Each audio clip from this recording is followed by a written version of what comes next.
পরের প্লেটটাতে দেখব যে এখানে কি বলা হয়েছে, unmapped population after SIR in the Matua belt in West Bengal. আমরা সবাই জানি যে এই যে মতুয়া, এই মতুয়াদের মোটামুটি 7টা বিধানসভায় পাওয়া যায় মতুয়াদের উপস্থিতি।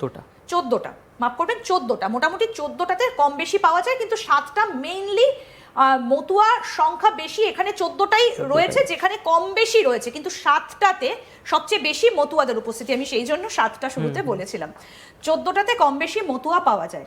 তো সেই জায়গায় দাঁড়িয়ে প্রচুর নাম, কত নাম এখনো পর্যন্ত আনম্যাপিং রয়েছে। আপনারা যখন নির্বাচন কমিশনের ওয়েবসাইট থেকে ডেটা নিয়েছিলেন, কত নাম বাদ পড়েছে আপনারা দেখেছেন? প্রায় 2.5 লক্ষের কাছাকাছি এই মতুয়া বেল্টে নাম বাদ গেছে, এবং তার মধ্যে ঠাকুরনগর যে মূল জায়গাটা, সেখানেও প্রচুর নাম বাদ গিয়েছে।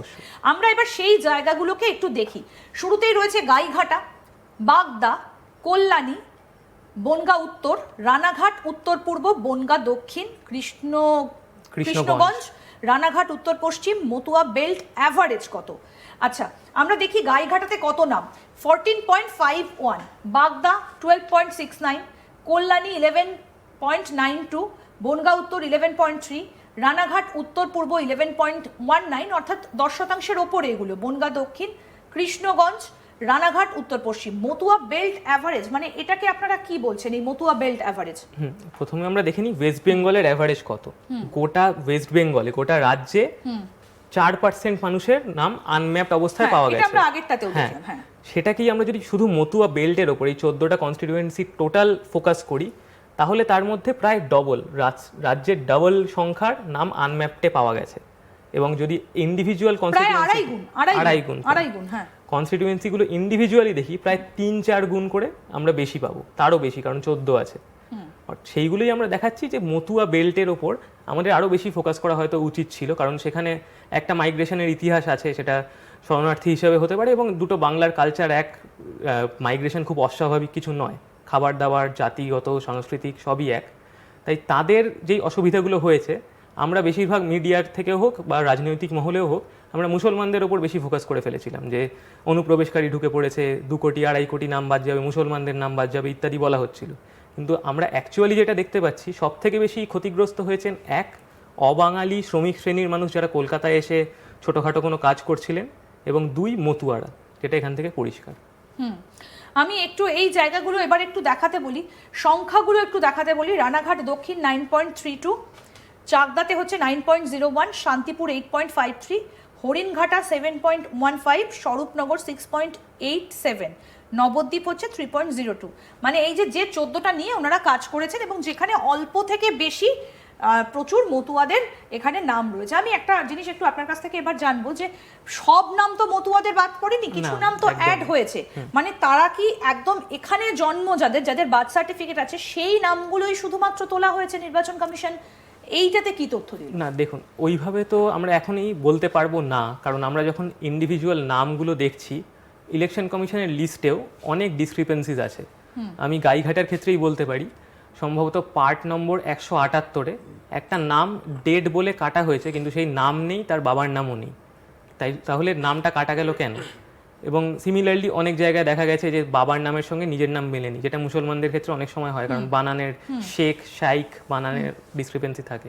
সেইগুলোর কারণে কতগুলো বাদ গেছে আমরা জানি না। তারপরেও ইলেকশন কমিশন থেকে একটা কথা বলা হয়েছিল, যে যাদের 6টার বেশি সন্তান আছে, বাচ্চা এবং বাবা বা মার মধ্যে 15 বছরের থেকে বেশি গ্যাপ বয়সের, ইত্যাদিগুলোকে নিয়েও কিছু একটা মানে ডিসক্রিপেন্সি খুঁজে তাদেরও হিয়ারিংয়ে ডাকা হতে পারে।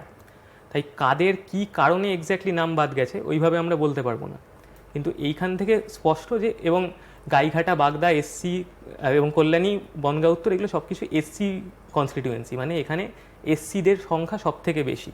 এবং এই অঞ্চলে এসসি মানে আপনি ধরে নিতে পারেন তারা মতুয়া, অন্য কোনো এসসি থাকেন না এই অঞ্চলে। তাই আমরা বলে দিতে পারি যে এই যে 15%-এর নাম বাদ গেছে, এরা প্রায় সকলেই মতুয়া ধর্মাবলম্বী। আচ্ছা, অর্থাৎ এটা হচ্ছে মতুয়াদের চার্ট, কটা নাম বাদ গেছে। আমরা এতক্ষণ ধরে আলোচনা করছিলাম যে সংখ্যাগুলো ধরে ধরে, কেন্দ্রগুলো ধরে ধরে। আমরা আবার প্রথম জায়গাটাতে ফিরে আসব। আমি আপনার কাছ থেকে এইটা নিয়ে একটু জানতে চাইবো যে আমরা তো দেখেছিলাম যে বিরোধী দলনেতা শুভেন্দু অধিকারী তিনি রীতিমতো বার্থ সার্টিফিকেট দেখিয়েছিলেন নির্বাচন কমিশনে গিয়ে। তিনি যখন সাংবাদিক বৈঠকটা করেছিলেন এসআইআর ডিক্লেয়ার হবার পরে তিনি বলেছিলেন এই বার্থ সার্টিফিকেটগুলো জাল। তিনি অভিযোগ করেছিলেন, আমাদের কাছেও সেই ফুটেজ আছে, আপনারাও সেটা দেখেছেন। এবং উনি আরও একটা কথা বলেছিলেন যে মালদা মুর্শিদাবাদের ডেমোগ্রাফি নাকি বদলে গেছে, কারণ সেখানে প্রচুর বহিরাগতরা এসেছে, মুসলিমরা এসেছে। আপনারা যখন এই কাজটা করছিলেন, কারণ এখানে আপনারা প্রথম যে জায়গাটা সেখানে দেখাতে চেয়েছেন যে মুসলিম ভার্সেস, আপনারা দেখাতে চেয়েছিলেন যে আনম্যাপ কতটা হয়েছে মুসলিম পপুলেশনের উপরে। যখন আপনারা মালদা, মুর্শিদাবাদ বা দিনাজপুর এই জায়গাগুলোতে কাজ করছিলেন, মানে বর্ডার জায়গাগুলো, তখন আপনাদের কাছে কি ডেটাটা এসেছিল? একই ডেটা, কারণ বর্ডার এরিয়া আপনি যেই জেলাগুলোর নাম বললেন সেখানে প্রায় 60 থেকে 70% আপনি যদি উত্তর দিনাজপুর, মালদা, মুর্শিদাবাদ দেখেন, 60 থেকে 70% মুসলমান পপুলেশন ওখানে বাস করেন। এবং তাই জন্য, এবং বর্ডার এরিয়াতে আরো বেশি, কারণ ওগুলো পিছিয়ে পড়া জেলা। আমি মুর্শিদাবাদই ধরুন বললাম, কারণ মুর্শিদাবাদে ম্যাক্সিমামই হচ্ছে মুসলিম পপুলেশন, একদম 70% এর বেশি। 70%। এবং তার মধ্যেও আমরা যেটা আগেই বললাম, ডোমকলকে যদি ধরি, ডোমকল সবথেকে বেশি মুসলমান অধ্যুষিত এলাকা আমাদের রাজ্যের। সেখানে প্রায় 90% মুসলমান পপুলেশন, কিন্তু আনম্যাপড পাওয়া গেছে মাত্র 0.42%, সব থেকে কম যেটা গোটা রাজ্যে। অর্থাৎ মুসলমান অধ্যুষিত এলাকায় আপনি যত নাম বলবেন, যে সুজাপুর, ডোমকল এবং ভরতপুর, আবার এদিকে যদি দক্ষিণ 24 পরগনা চলে আসি, পাথর প্রতিমা ইত্যাদি জায়গাগুলোয়, এখানে আনম্যাপড পপুলেশন গোটা রাজ্যে সব থেকে কম, এবং বেশিরভাগ কেসেই বিলো 1%, যেটা মতুয়াদের বেল্টে কিন্তু 15-11% চলে যাচ্ছে, এবং গোটা পশ্চিমবঙ্গের অ্যাভারেজ হচ্ছে 4%। সুতরাং মুসলমান আমি এলাকা আরেকটা খুবই কম। জিনিস আপনার কাছ থেকে জানতে চাইবো, সেটা হচ্ছে সন্দেহজনক তালিকাতেও কিছু নাম রেখেছে নির্বাচন কমিশন। মালদা মুর্শিদাবাদের যারা মুসলিম পপুলেশন, তাদের কি এই সন্দেহজনক তালিকায় নাম রয়েছে, সেটা কতটা? সন্দেহজনকের কিন্তু ইন্ডিভিজুয়াল নাম প্রকাশ করা হয়নি, ওগুলো জাস্ট বিএলএদের বুথ এজেন্ট যারা আছেন তাদের কাছে পাঠানো হয়েছে। পাবলিকলি একটা গোটা লিস্ট করে ইলেকশন কমিশন এটা প্রকাশ করেনি, তাই ওটা নিয়ে আমরা এখনো কোনো গবেষণা করে উঠতে পারিনি।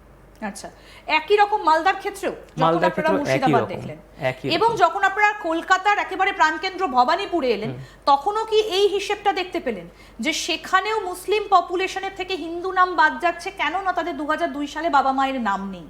তাহলে এই যে একটা ভয় ভীতি কাজ করেছিল, আমরা অনেক ইমামদের সাথে কথা বলেছিলাম, হয়তো আপনিও জানবেন, তারা বলছিলেন যে এসআইআরটা করা হচ্ছে তাদেরকে হ্যারাস করার জন্য, একটা ভয় ছিল। কিন্তু আদতে তার মানে এই যে বিরোধী দলনেতার যে এতদিন ধরে একটা অভিযোগ যে মুসলিমদের নাম কোনো ভয় পাওয়ার কিছু নেই, যারা এসেছে তারা চলে যাবে, তাহলে তো সেটাই দেখা গেল যে হিন্দু নাম কেটে বাদ গেল। তাহলে কি এরা অনুপ্রবেশকারী, বা যাদের নামগুলো ম্যাচ হলো না, বা ফ্যামিলির কারোর সঙ্গেই 2002 সালে অ্যাটাচ করা গেল না, তাহলে কি এরা সবাই অনুপ্রবেশকারী ধরে নিতে হবে? নির্বাচন কমিশন কি বলছে? না, দেখুন, ইলেকশন কমিশন যে লিস্টটা প্রকাশ করেছে যে এদের এক্সক্লুডেড করা হয়েছে এই কারণে, সেখানে অনুপ্রবেশের কারণে কাউকে এক্সক্লুড করা হয়েছে বা ইনি বিদেশি বলে নাকি এক্সক্লুড করা হয়েছে, এরকম কোথাও লেখা নেই। গোটা রাজ্যে 58 লাখ নাম বাদ গেছে, একটিও নাম নেই। তাদের কারণ 3টে নাম বাদ যাওয়ার: 1 মৃত্যু, 2 পার্মানেন্টলি শিফটেড, অর্থাৎ আগে এখানে থাকতেন অন্য কোথাও চলে গেছেন পার্মানেন্টলি, আর তৃতীয় বিএলও বাড়িতে গিয়ে খুঁজে পায়নি, অর্থাৎ আনট্রেসেবল বা অ্যাবসেন্ট। এর মধ্যে অনুপ্রবেশ, সিটিজেনশিপ, নাগরিকত্বের কোনো জায়গা নেই। ইলেকশন কমিশনের যা ডেটা বলছে তার সঙ্গে ওই 2.5 কোটি, 1 কোটি, 2 কোটি মুসলমান অনুপ্রবেশকারী বাদ চলে যাবে, এর কোনো ভিত্তি আমরা পাইনি ইলেকশন কমিশনের ডেটা থেকে।